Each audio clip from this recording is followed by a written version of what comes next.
Welcome. In front of me is a Samsung Galaxy Tab S9 Ultra, and today I will show you how you can enable and also set up your Do Not Disturb mode.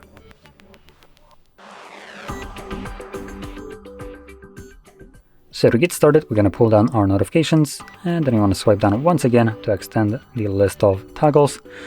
And on one of the pages you will see a Do Not Disturb toggle. Now if it's not on the first page, you can swipe to the left and this will show you a second page, and that's where the toggle is for me. So once you see it, you can simply tap on it to toggle it on, or if you're doing this the first time around, I would recommend holding it. This will take you to the settings, and here you can customize how it will function. So quickly going into the options right here, after I drop the brightness a little bit more, there we go. So in here we have for how long. This will define what happens when you tap on a toggle. I personally like to set it on a timer and make it something like 4 hours. So whenever I tap on the toggle, it will enable for exactly 4 hours for me, and when I forget to turn it off, the device will do it automatically after those 4 hours. Then we have schedules right here. There's one pre-made one called sleeping. You can add new ones right here, and you can also edit the existing ones.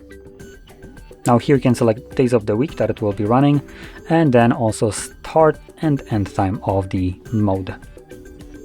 If you're planning to use the Do Not Disturb mode on a schedule basis, then just toggle it on in here, and that's all you would need to do. Now below that we have calls and messages, so you can select who can call you or message you. Plus the calls has an additional option for repeated callers right here. So if someone calls you twice within a 15-minute period, they will bypass whatever you have selected in here. And that's really all the important options. There's a couple other ones like notifications and apps and so on, so you can choose those to your liking, but calls, messages are probably the most important one. Now that the mode is actually set, we can find the toggle, tap on it to enable it, and like I mentioned, for me it will enable for 4 hours, at which point it will turn it off, but I can turn it off before that time by finding the toggle once again and simply tapping on it once more to disable it.